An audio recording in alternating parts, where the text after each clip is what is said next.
Kingsword, Kamis 27 Januari 2022. Judulnya adalah Toxic Parenting. Hai bapak-bapak, janganlah sakiti hati anakmu, supaya jangan tawar hatinya. Kolose 3:21. Melahirkan, merawat, membesarkan anak bukanlah perkara mudah. Selain tidak mudah, dari anak dikandung hingga besar, semuanya memerlukan biaya yang besar. Karena itu, tak jarang orang tua merasa kalau kehadiran anak menjadi sesuatu yang menjadi sangat merugikan. Hingga anak dituntut harus membalas budi. Karena inilah hadir anak-anak yang disebut generasi sandwich. Anak-anak dalam keadaan finansial terjepit antara orang tua dan diri sendiri, atau bahkan rumah tangga mereka sendiri. Tidak hanya terjepit masalah finansial, kadang mereka harus menghadapi orang tua yang kelakuannya tidak manusiawi. Mereka menjadi serba salah dan tak jarang menjadi depresi karena tidak kuat menanggung beban. Karena ucapan kasar orang tua, anak-anak merasa diri mereka tidak berharga, bahkan ingin bunuh diri agar orang tuanya tidak kecewa lagi. Jika kita adalah orang tua, sebagai orang yang sudah paham firman, hendaklah kita mengingat bahwa membesarkan anak bukanlah seperti menanam saham atau produk investasi lain. Kita harus ingat kalau anak-anak adalah manusia dengan kepribadian utuh dan memiliki perasaan. Melakukan kekerasan, manipulasi, hingga menuntut anak harus mampu membalas budi, bahkan jika mengorbankan kehidupan mereka sendiri, bukanlah perbuatan yang baik dan benar. Sebaliknya, kita harus mengajarkan anak untuk menggenapi destiny mereka di dalam Tuhan. Kita harus mengarahkan anak sesuai dengan firman Tuhan, agar mereka bisa tumbuh menjadi anak-anak yang takut akan Tuhan dan selalu bergantung di dalam Tuhan. Janji Tuhan sudah jelas. Anak cucu orang percaya tidak akan pernah meminta-minta. Karena itu, kita harus berusaha sebaik-baiknya mengajar anak-anak berpegang pada firman, percaya akan pemeliharaan Tuhan, dan menunjukkan bagaimana kasih Tuhan lewat perbuatan dan ucapan kita sebagai orang tua. Anda setuju? Terus di sini ada beberapa question. Menurut Anda, apakah anak menanggung hutang budi kepada orang tua? Bagaimana seharusnya kita bersikap sebagai orang tua? Value-nya adalah anak tidak minta dilahirkan, karena itu tidak patut orang tua menggunakan utang budi anak sebagai cara memanipulasi dan mengeksploitasi anak. Kingdom quote-nya, jadilah orang tua yang mengajar anak-anak takut akan Tuhan, bukan sekedar takut disebut durhaka. Oke, shalom. Yang barusan saya baca adalah Kingsword yang dibagikan di tempat dari grup di WA di tempat kerja saya biasa beribadah, dan mungkin di gereja Anda masing-masing juga ada semacam kayak renungan yang dibagikan mungkin setiap hari gitu ya. Dan tadi saya ingin membacakan salah satu yang Kingsword yang didapat hari ini gitu ya. Topiknya tentang toxic parenting. Topik ini sebenarnya bukan sesuatu topik yang baru. Topik ini sudah sering banyak sekali dibahas dan sudah sejak lama banyak orang membahas mengenai hal ini.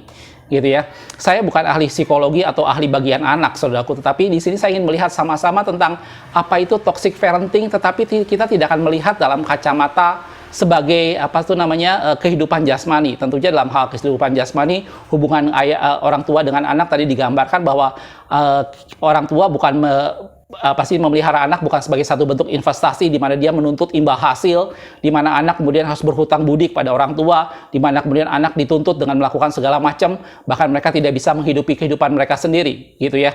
Dan itu menjadi sesuatu di mana itulah toxic parenting, di mana orang tua bersikap tegas terhadap anak, orang tua memaksakan sesuatu kepada anaknya, dan anak dianggap sebagai satu sumber masalah, anak dianggap sebagai sesuatu di mana itu menjadi beban orang tua, sehingga anak di sana menjadi sesuatu di mana mereka harus melakukan segala sesuatu menuruti keinginan orang tuanya, mereka harus berhutang, dan mereka harus membalas budi orang tuanya, dan itu menjadi sesuatu hal yang sangat menekan kehidupan mereka. Dan saya yakin saya mungkin sudah sangat banyak tahu mengenai toxic parenting ini. Ya, pada video ini saya tidak akan membahas mengenai toxic parenting secara lahiriah atau secara jasmani, karena saya yakin dan percaya bahwa kita semua, Anda mungkin dan saya mungkin sudah banyak mendengar seminar-seminar tentang toxic parenting yang tentunya dibawakan oleh orang-orang yang jauh lebih kompeten dari saya yang membahas soal ini. Ya, bagian psikologi atau psikiater yang tentunya lebih tahu membicarakan masalah toxic parenting ini. Tetapi pada video ini saya ingin sama-sama kita melihat bahwa toxic parenting yang dimaksud di sini itu tidak hanya berhubungan dalam kehidupan kita sehari-hari antara orang tua dengan anak. Di sini saya ingin melihat dalam perspektif rohani bahwa toxic parenting juga bisa terjadi dalam hubungan rohani antara bapak rohani dengan anak rohani. Ya saudaraku, karena itu saya kasih nama judulnya video ini adalah spiritual toxic parenting. Gitu ya, toxic parenting yang terjadi secara rohani. gitu ya. Dalam kehidupan Anda dan saya, kita masing-masing tahu bahwa secara rohani kita masing-masing punya anak rohani atau punya orang tua rohani yang mendidik kita, yang membesarkan kita, yang kemudian mengajarkan firman Tuhan kepada kita, gitu ya. Kita akan lihat beberapa hal dalam firman Tuhan tentang hal ini.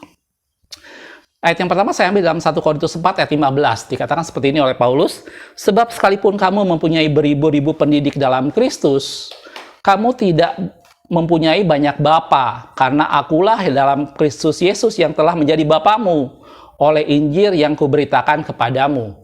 Gitu ya. Jadi di sini Paulus juga menggambarkan bahwa hubungan dia dengan jemaat yang dia layani itu seperti bapa dengan anak, gitu. Oleh karena Injil yang diberitakan. Gitu. Dan di sini digambarkan bahwa itu seperti hubungan antara bapa dengan anak tadi. Gitu. Dan kita kan melihat pelajaran yang baik dari toxic parenting dalam kehidupan jasmani, kita akan lihat dalam kehidupan rohani supaya kita sama-sama tidak melakukan spiritual toxic parenting tadi. Gitu ya. Hal yang pertama yang terjadi pada toxic parenting adalah si orang tua menganggap anaknya berhutang budi kepada dia dalam satu kondisi di mana anak digiring pada suatu pemikiran bahwa anak berhutang pada orang tua, bahwa orang tua sudah mengeluarkan banyak biaya, orang tua sudah melakukan segala cara untuk membesarkan dan mendidik mereka, menyekolahkan dan segala macamnya, sehingga si anak merasa berhutang, dan si orang tua menuntut supaya anaknya membalas budi. Itu toxic parenting pertama yang saya sorot di sini, gitu ya. Tentunya saya tidak bisa menyorot semua aspek, saudaraku, karena tadi saya sudah bilang bahwa saya bukan orang yang berkompeten membahas soal ini, tetapi kita akan lihat potret rohaninya. Gitu ya. Yang pertama tadi masalah hutang budi atau berhutang pada orang tua. Kita akan lihat dalam firman Tuhan seperti apa gitu ya. Dan itu juga tidak jarang terjadi pada hubungan antara anak rohani dengan bapak rohani. Banyak kali ada bapak-bapak rohani atau ayah-ayah rohani yang merasa bahwa anaknya itu berhutang budi pada dia. Gitu ya. Yang merasa bahwa segala sesuatu yang dia berikan, segala sesuatu yang dia lakukan untuk menumbuhkan, untuk memperkenalkan Tuhan kepada anak rohaninya, itu membuat anak rohaninya berhutang dan harus membalas budi. Gitu ya. Itu juga sering terjadi pada perkara-perkara rohani. Makanya saya bilang tadi, toxic parenting itu tidak terjadi dalam hal perkara jasmani saja, tetapi terjadi juga dalam spiritual toxic parenting, di mana hubungan bapa dengan anak di sana digambarkan bahwa si orang tua itu menuntut sesuatu kepada anaknya sebagai bentuk balas budi, gitu ya. Dan itu pun terjadi dalam perkara rohani, gitu. Kalau kita lihat dalam firman Tuhan dalam Roma 1 ayat 14, di sini Paulus menggambarkan bahwa dia bilang kepada jemaat yang kulayani, kamu mempunyai banyak-banyak beribu-ribu pengajar, tetapi hanya satu bapamu, yaitu aku. Oleh karena Injil yang kuberitakan. Dan kemudian apa yang Paulus lakukan sebagai seorang bapa, gitu ya. Dalam Roma 1 ayat 14 dikatakan, aku berhutang baik kepada orang Yunani maupun kepada orang bukan Yunani, baik kepada orang terpelajar maupun kepada orang tidak terpelajar. Di sini hal yang menarik adalah Paulus sebagai bapa, dia tidak menuntut supaya anak rohaninya berhutang kepada dia. Bahkan dia merendahkan diri dan berkatakan, aku berhutang kepada mereka semua. Gitu ya. Dan kalau kita lihat sekarang, dalam kehidupan rohani kita, banyak kali di antara kita mungkin yang berpikir bahwa orang tua rohani itu membuat bahwa kita semua berhutang pada dia supaya kita bisa membalas budinya. Gitu ya. Dan itu bukan sesuatu yang salah, saudaraku. Tetapi kalau itu menjadi satu tuntutan, menjadi sesuatu di mana itu menekan si anak rohani tadi, maka itulah yang salah satu bentuk dari toxic parenting tadi. Dan Paulus memberikan contoh bahwa dia tidak meminta orang berhutang pada dia. Malah dia merasa bahwa akulah yang berhutang. Aku berhutang pada orang Yahudi, aku berhutang pada orang bukan Yahudi, orang Yunani dan non-Yunani. Aku berhutang pada orang yang pelajar, aku berhutang pada orang yang tidak belajar. Paulus melihat bahwa dengan dia bertemu dengan orang Yunani dan bukan Yunani, justru dia yang mendapat pelajaran. Padahal dia adalah seorang bapa. Gitu ya. Pernahkah Anda dan saya melihat bahwa pada saat kita membina atau pada saat kita mendidik anak rohani, sebenarnya kita sendiri juga berhutang, saudara. Sebenarnya kita sendiri juga belajar dari mereka. Gitu ya. Dan itu juga sebenarnya dalam kehidupan kita secara jasmani, orang tua tidak boleh merasa bahwa dia memberikan sesuatu sehingga anaknya berhutang pada dia. Justru orang tua juga harus merasa bahwa kehadiran anaknya membuat dia sebagai orang tua banyak belajar, membuat dia sebagai orang tua banyak mengalami sesuatu yang belum pernah dialami sebelumnya. Gitu ya. Sehingga tidak menuntut salah satu pihak untuk melakukan sesuatu balas budi atau segala macamnya. Gitu ya. Dalam Filipi 4 ayat yang ke-15 dikatakan seperti ini. Kamu sendiri tahu, hai orang-orang Filipi, pada waktu aku mulai mengabarkan Injil, ketika aku berangkat dari Makedonia, tidak ada satu jemaat pun, dia bilang, yang mengadakan perhitungan hutang piutang dengan aku selain daripada kamu. Hutang piutang di sini maksudnya adalah kalau Paulus memberikan sesuatu maka mereka akan balas memberikannya, gitu ya. Apa yang sudah Paulus berikan maka mereka akan balik berikan, gitu ya. Dan itu digambarkan sebagai satu hutang piutang, gitu ya. Tetapi di sini dalam arti kata bahwa setiap orang bisa memberi dan menerima. Alangkah lebih baik kalau kita memberi daripada menerima, gitu ya. Toxic parenting menuntut orang tua menuntut supaya si anak memberikan sesuatu sebagai balas budinya. Dan itu pun terjadi dalam perkara rohani. Tidak jarang bapak-bapak rohani merasa menjadi orang yang paling berjasa. Merasa bahwa si anak harus berbalas budi, harus melakukan sesuatu untuk membalas budi kepadanya. Padahal dalam firman Tuhan tadi katakan, Paulus katakan, ada utang piutang, di mana satu memberi, satu menerima. Ada yang memberi, ada yang memberi, ya. Saling memberi dan saling menerima. Dan itu menjadi sesuatu hal di mana masing-masing timbal balik memberi dan menerima. Gitu ya. Dan itu menjadi sesuatu di mana seperti itulah pertumbuhan gereja Tuhan. Gitu ya. Bapak rohani maupun anak rohani, kita masing-masing saling memberi dan saling menerima. Gitu ya. Mungkin dalam pelajaran firman Tuhan, bapak rohani memberikan sesuatu kepada anak rohaninya untuk supaya anak rohaninya bertumbuh. Tetapi kebalikannya, anak rohaninya juga memberikan mungkin doa-doanya kepada bapak rohaninya. Sehingga masing-masing saling memberi dan saling menerima. Tidak usah ada satu bentuk hutang budi yang sangat menggunung, sehingga membuat si anak rohani tidak bisa berbuat apa-apa, kecuali dia ditekan dengan satu kenyataan bahwa dia harus membalas budi orang tuanya. Dan itu adalah spiritual toxic parenting. Jelas aku? Dalam 2 Korintus 11 ayat yang ke-9 dikatakan, dan ketika aku dalam kekurangan di tengah-tengah kamu, aku tidak menyusahkan seorang pun, kata Paulus. Sebab apa yang kurang padaku dicukupkan oleh saudara-saudara yang datang dari Makedonia. Dalam segala hal, aku menjaga diriku, kata Paulus, supaya jangan menjadi beban buat kamu, dan aku akan tetap berbuat demikian. Paulus sebagai seorang bapak rohani, Paulus tidak memanfaatkan posisinya sebagai bapak rohani. Bahkan di sana Paulus katakan bahwa aku berusaha supaya tidak menjadi beban buat kamu, dan aku akan tetap melakukannya hal itu secara demikian. Gitu ya. Jadi dari sini bukan menjadi sesuatu di mana posisi kita sebagai bapak rohani itu menjadi sesuatu di mana kita membuat orang lain atau anak rohani kita merasa bahwa dia harus membalas budi. Justru kita harus melihat bahwa keberadaan mereka untuk kita bina, untuk kita didik dan mereka mengenal Tuhan, itu adalah suatu kepercayaan yang Tuhan berikan. Itu adalah suatu anugerah yang Tuhan berikan kepada kita supaya kita bisa mengembangkan anak-anak rohani supaya mereka mengenal Tuhan. Bukan semata-mata seperti orang investasi, bukan semata-mata seperti orang menanam saham di mana satu saat dia akan memetik satu hasil yang positif dari sana. Gitu ya. Paulus katakan bahwa aku menabur, Apolos yang menyiram, tetapi Tuhan yang memberi pertumbuhan. Akan ada saatnya bahwa kita akan menuai apa yang orang lain tabur.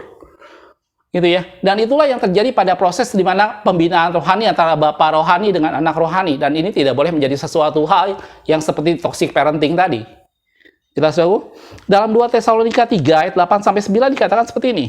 Dan tidak makan roti orang dengan percuma, kata Paulus. Tetapi kami berusaha dan berjerih payah siang malam, supaya jangan menjadi beban bagi siapapun dari antara kamu.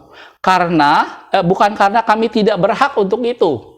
Paulus mengerti bahwa dia sebagai bapak, dia berhak mendapatkan sesuatu dari anak rohaninya, dia berhak mendapatkan sesuatu dari jemaat yang dia layani. Tapi Paulus bilang bahwa bukan itu yang aku cari, aku tidak menggunakan hakku, dia bilang.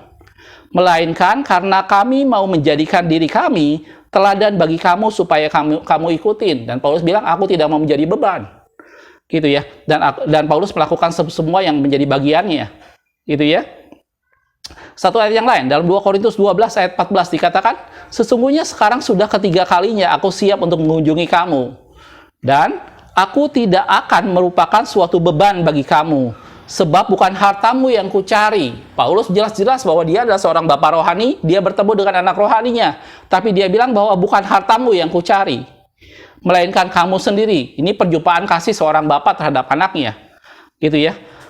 Karena bukan anak-anak yang harus mengumpulkan harta untuk orang tuanya, Paulus bilang, melainkan orang tualah untuk anak-anaknya. Jadi di sana Paulus bisa mengerti bahwa bagian dia sebagai seorang orang tua, dia justru harus mengumpulkan harta buat anak-anaknya, dia harus memberi makan anak-anaknya. Itu adalah suatu anugerah yang Tuhan berikan. Dan Paulus tidak memandang itu sebagai satu beban, di mana kemudian anak-anaknya harus membalas budi dan mengumpulkan sesuatu untuk menghidupi orang tuanya. Gitu ya. Ini hal yang pertama yang saya sorot mengenai toxic parenting. Toxic parenting salah satu cirinya adalah orang tua memberikan suatu kondisi di mana si anak berhutang pada orang tua. Si anak ditekan untuk membalas budi kepada orang tua, sehingga si anak tadi dalam kondisi depresi. Dan itu pun yang terjadi dengan secara rohani antara bapak rohani dengan anak rohani. Ini tidak boleh dilakukan. Tidak boleh ada seorang bapak rohani yang merasa berjasa. Tidak boleh ada seorang bapak rohani yang merasa bahwa anak rohani harus membalas budi kepada dia tentang semua yang dia lakukan. Seorang bapak rohani harus menyadari bahwa anak rohani yang ada dilayani itu semata-mata karena Tuhan yang menghantarkan, itu semata-mata karena Tuhan yang memberikan, itu semata-mata karena Tuhan yang mempercayakan. Gitu ya. Dan dia harus melakukan semuanya dengan setulus hatinya, karena bukan anak yang mencari yang dikatakan tadi, yang mencari harta untuk orang tuanya, tapi orang tualah untuk anak-anaknya. Adalah suatu anugerah, adalah suatu kepercayaan yang Tuhan berikan apabila ada anak-anak rohani yang kita bina supaya mereka bertumbuh. Gitu ya. Dan itu semata-mata adalah anugerah dari Tuhan. Dan kita tidak usah merasa menjadi sesuatu di mana anak rohani kita harus merasa berhutang sama kita harus menekan mereka supaya mereka membalas budi. Gitu ya. Ada pada gilirannya bahwa Tuhan akan memperhitungkan semua yang kita lakukan. Dan Paulus katakan bahwa aku tidak mau menjadi beban. Gitu ya. Itu hal yang pertama kalau kita bicara soal toxic parenting. Hal yang kedua yang menjadi salah satu ciri dari toxic parenting adalah karena tadi si orang tua merasa bahwa si anak berhutang pada dia, maka hal yang kedua yang biasa terjadi adalah orang tua menuntut si anak melakukan segala sesuatu supaya menyenangkan orang tuanya. Orang tua tidak lagi berpikir tentang apa yang menjadi kesukaan anaknya. Orang tua tidak berpikir bahwa apa yang hendak anaknya cari, tapi orang tua hanya berorientasi tentang bagaimana dia menuntut anaknya melakukan sesuatu yang menyenangkan dia. Gitu ya, melakukan sesuatu yang membuat orang tuanya merasa bangga, merasa senang, merasa dikagumi oleh banyak orang, dan itu adalah salah satu bentuk toxic parenting. Gitu ya. Tidak jarang orang tua yang memaksakan anaknya supaya sekolah kedokteran, padahal anaknya sebenarnya lebih cocok dalam dunia musik, misalnya seperti itu. Hanya karena dia melihat bahwa dunia kedokteran menjadi sesuatu yang sangat bergengsi. Dunia kedokteran menjadi sesuatu di mana dia bisa dipuji dari saudara-saudara yang lain punya anak seorang dokter. Dan itu adalah bentuk toxic parenting di mana orang tua memaksakan sesuatu kepada si anak untuk melakukan sesuatu yang menyenangkan dia, tanpa dia memperhatikan di mana minat si anak, tanpa dia memperhatikan apa yang sedang anaknya itu cari. Gitu ya. Yang diperhatikan hanya bagaimana orang tuanya disenangkan, dan orang tuanya menganggap itu sebagai satu bentuk itulah balas budi yang berhubungan dengan poin yang pertama tadi. Dan ini pun seringkali yang terjadi dengan perkara rohani.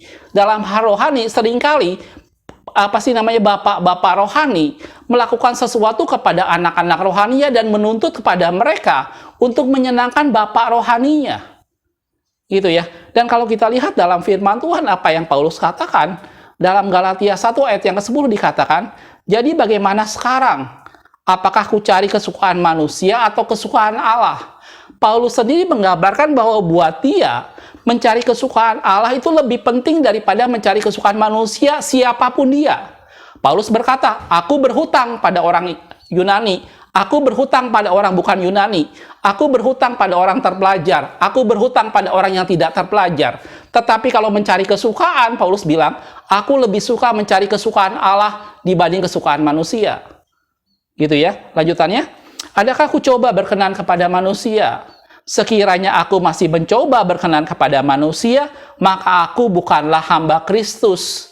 Dan itu yang Paulus ajarkan kepada jemaat Tuhan, anak-anak rohaninya. Supaya mereka tidak mengejar hal yang membuat Paulus suka, hal yang membuat Paulus berkenan, tetapi supaya mereka lebih mengejar perkenanan Allah. Supaya mereka lebih menyenangkan hati Tuhan ketimbang hatinya Paulus. Gitu ya. Dan toxic parenting menjadi sesuatu di mana orang tua lebih menuntut supaya hatinya disenangkan dengan apa yang dia mau, dan anaknya dipaksa untuk melakukan itu supaya menyenangkan dia. Dan dalam toxic parenting secara spiritual, hal itu pun juga seringkali terjadi di mana pembimbing rohani, ayah-ayah rohani menuntut anaknya melakukan, anak rohaninya menuntut melakukan sesuatu untuk menyenangkan, semata-mata menyenangkan dia. Gitu ya. Semata-mata membuat dia puas, semata-mata membuat dia bangga.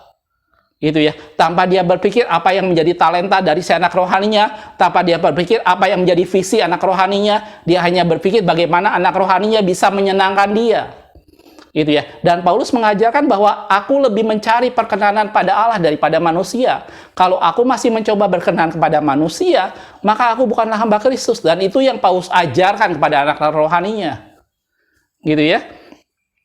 Dalam Efesus 6 ayat yang ke-6 dikatakan, jangan hanya di hadapan mereka saja untuk menyenangkan hati orang, tetapi sebagai hamba-hamba Kristus yang dengan segenap hati melakukan kehendak Allah. Gitu ya. Dan ini menjadi hal yang kedua yang terjadi pada toxic parenting secara rohani atau secara spiritual toxic parenting. Gitu ya. Dimana yang pertama bahwa orang bapak-bapak rohani tidak boleh menimbulkan kesan bahwa dia menjadi satu pribadi yang paling berjasa, di mana anak rohaninya harus berhutang budi pada dia dan melakukan segala cara untuk supaya menyenangkan dia. Gitu ya. Dan ini menjadi dua hal yang pertama yang bicara kalau kita bicara soal spiritual toxic parenting.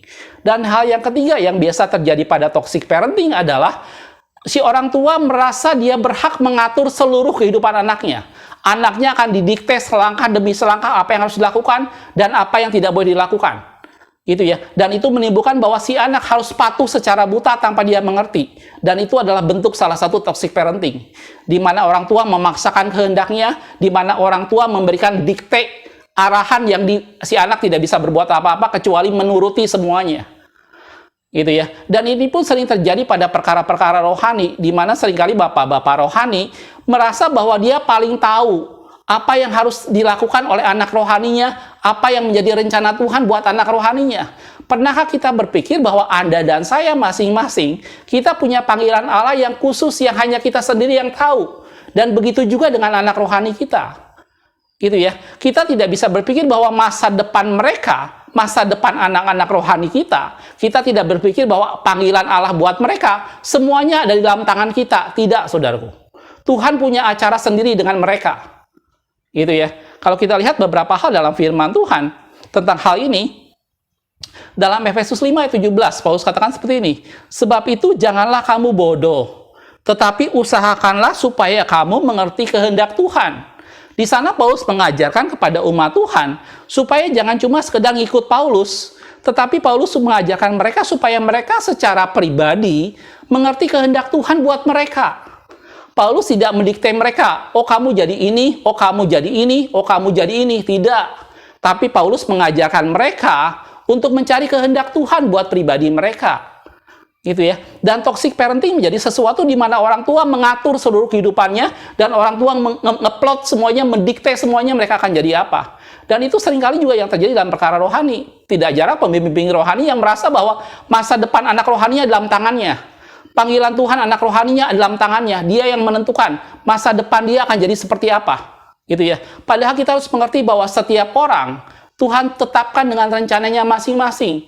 Dan itu menjadi urusan bagaimana dengan Tuhan, dengan orang yang bersangkutan. Dan Paulus mengajarkan umat Tuhan untuk mari mencari kehendak Tuhan pribadi buat Anda dan saya. Jelas, saudaraku? Dan ini menjadi sesuatu hal di mana itulah yang kita harus belajar dari Paulus mengenai hal ini. Gitu ya. Dalam Efesus 1 ayat 18 dikatakan supaya ia menjadikan mata hatimu terang, Paulus katakan, agar kamu mengerti pengharapan apa yang terkandung di dalam panggilannya, betapa kayanya kemuliaan bagian yang ditentukan untuk orang-orang kudus. Gitu ya. Paulus mengajarkan mereka untuk supaya Tuhan membuka mata hati mereka sehingga mereka mengerti panggilan Allah. Gitu ya. Biarkan anak-anak rohani kita ajar, kita didik mereka dan kasih kesempatan mereka menemukan sendiri apa ketetapan Tuhan dan rencana Tuhan dalam kehidupan mereka. Kita sebagai orang tua tidak boleh melakukan toxic parenting secara spiritual, di mana kita berasa bahwa masa depan mereka, panggilan Allah buat mereka, itu kita yang tentukan. Tidak, saudaraku. Anak-anak rohani kita, ajar mereka untuk menemukan sendiri apa panggilan Allah yang khusus buat mereka. Gitu ya. Dan seperti tadi Paulus gambarkan, aku berdoa supaya mata hatimu terang dan kamu mengerti panggilan Allah. Usahakan untuk dirimu mengerti kehendak Allah. Gitu ya. Dan itu Paulus yang lakukan terhadap anak-anak rohaninya. Jelas aku? Dan ini 3 hal yang saya ingin sorot mengenai toxic parenting yang umumnya banyak terjadi. Yang pertama adalah anak merasa berhutang pada orang tua. Orang tua menuntut anaknya supaya membalas budi. Dan itu pun seringkali terjadi pada perkara rohani. Tidak jarang anak-anak rohani dituntut oleh orang tua rohani supaya dia tetap ada mengikuti dia dan mengembangkan semua pelayanannya bersama-sama dengan dia. Padahal mungkin Tuhan menetapkan lain. Gitu ya. Bisa aja Tuhan mengirim dia ke pelayanan yang lain, bisa aja Tuhan mengirim dia ke tempat yang lain. Dan orang tua rohani tidak boleh memberikan kesan bahwa si anak harus berhutang pada dia. Gitu ya. Dan yang kedua, bahwa orang tua seringkali menuntut supaya anak menyenangkan dia. gitu ya. Dan itu pun yang seringkali terjadi dalam perkara rohani. Kita tidak memperhatikan bagaimana si anak ini, anak-anak rohani, mereka punya talenta sendiri, mereka punya visi sendiri yang mungkin tidak sama dengan visi yang kita berikan, gitu ya. Tapi kita harus memberi kesempatan mereka untuk mengembangkan dirinya, bukan semata-mata untuk menyenangkan kita, tetapi dia biar melakukan kehendak Allah dan menyenangkan hati Tuhan. Dan yang ketiga adalah kita tidak boleh merasa bahwa masa depan mereka dan segala sesuatu tentang anak rohani kita terus kita dikte, dan kita merasa bahwa semuanya menjadi sesuatu yang mereka harus ikutin secara buta. Itu ya. Anak-anak rohani diajar untuk mengerti kehendak Allah secara pribadi, dan itu semua adalah gambaran tentang spiritual toxic parenting. Jelas aku? Dan kalau kita mau bahas lebih banyak lagi, tentunya banyak hal tentang berkenaan dengan toxic parenting. Saya hanya menyorot 3 hal itu aja. Dan itu seringkali menjadi satu potret, menjadi satu gambaran yang tanpa sadar kita lakukan secara rohani dengan anak-anak rohani kita. Gitu ya. Jangan jangan biarkan mereka berasa berhutang pada kita. Kita harus bersyukur kalau mereka datang dan kita layani dan membuat mereka bertumbuh pada Tuhan. Tidak usah kita merasa paling berjasa dan mereka berhutang budi pada kita. Tidak usah. Lakukan sesuatu bagi kemuliaan nama Tuhan dan terima itu sebagai satu anugerah dan kepercayaan Tuhan berikan. Dan yang kedua, buat mereka melakukan sesuatu bukan untuk menyenangkan kita, tapi biarkan mereka melakukan sesuatu untuk menyenangkan hati Tuhan. Itu terlebih penting. Gitu ya. Dan yang ketiga, biarkan mereka menemukan secara pribadi kehendak Allah buat mereka. Kita tidak perlu mendiktenya, kita tidak perlu memberikan sesuatu di mana mereka harus menurutinya apa yang akan terjadi kemudian. Biarkan mereka menemukan secara pribadi rencana Allah dan kehendak Allah dalam kehidupannya. Ajar mereka untuk menemukannya secara pribadi. Dan Paulus katakan, aku berdoa supaya Tuhan membuka mata hatimu, supaya mata hatimu terang dan kamu mengerti pengharapan Allah yang Tuhan panggil. Jelas aku? Ini 3 hal yang saya ingin sorot sama-sama mengenai toxic parenting, terutama spiritual toxic parenting. Jelas aku? Satu ayat yang terakhir kalau kita lihat dalam firman Tuhan, itu ada di dalam 1 Petrus 5 ayat 2-3. Gembalakanlah kawan domba Allah yang ada padamu, firman Tuhan katakan. Jangan dengan paksa. Gitu ya. Tidak perlu mereka merasa terpaksa, tidak perlu kita menindas mereka, tidak perlu kita menakut-nakuti mereka, tidak perlu kita memaksa mereka untuk membalas budi, bukan dengan paksa. Gitu ya. Tetapi dengan sukarela, kita lakukan karena kita mengasihi mereka, kita melakukan karena Allah terlebih dahulu yang mengasihi kita. Gitu ya. Dan terima itu sebagai satu anugerah bahwa ada anak-anak rohani yang Tuhan percayakan untuk kita bina supaya mereka bertumbuh dan mengenal Tuhan. Gitu ya, sesuai dengan kehendak Allah, tetapi dengan sukarela sesuai dengan kehendak Allah. Dan jangan mau mencari keuntungan. Tadi Paulus katakan yang mencari harta itu harusnya orang tua buat anak-anak, bukan anak-anak yang menjadi harta, yang mencari harta. Tidak jarang ada bapak-bapak rohani yang melihat anak rohaninya itu sebagai satu sumber keuntungan. Yang tidak melihat anak rohaninya sebagai satu sumber di mana mereka bisa mendapat penghidupan dan penghasilan dari sana. Justru orang tua yang harus memberikan sesuatu pada anak rohaninya. Bukan anak-anak rohani yang harus menghidupi orang tuanya, kata firman Tuhan.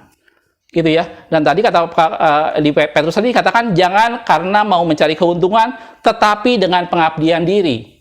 Lanjutannya, janganlah kamu berbuat seolah-olah mau memerintah atas mereka. Gitu ya. Itu bukan menjadi sesuatu di mana, oh kamu nanti jadi ini, kamu ikut saya, nanti saya akan arahkan kamu menjadi ini. Biarkan dia menemukan sendiri kehendak Allah yang spesial buat dia. Biarkan anak-anak rohani kita diajar untuk menemukan sendiri apa yang menjadi rencana Tuhan dalam kehidupan mereka. Jangan memerintah atas mereka yang dipercayakan kepadamu, tetapi hendaklah kamu menjadi teladan bagi kawanan domba itu. Jelas saudaraku? Dan ini menjadi sesuatu di mana ini pelajaran kita sama-sama gitu ya.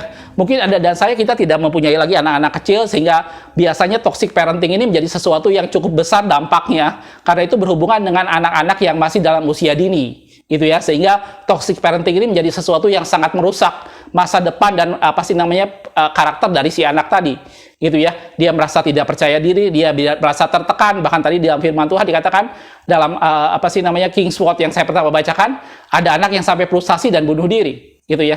Tetapi mungkin itu tidak terlalu berdampak pada hal spiritual, karena biasanya anak-anak rohani bisa jadi orang dewasa yang kita bina untuk mereka mengenal Tuhan.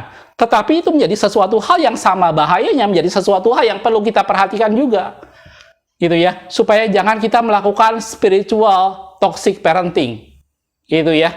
Mari kita lakukan dengan semua, karena anugerah Tuhan, mari kita lakukan dengan sepenuh hati. Jangan memaksakan sesuatu, jangan membuat mereka merasa berhutang dan harus menuruti apa yang kita mau. Dan biarkan mereka menyenangkan hati Tuhan. Dan terlebih penting adalah biarkan mereka menemukan sendiri apa yang menjadi kehendak Tuhan yang spesial dalam kehidupan mereka.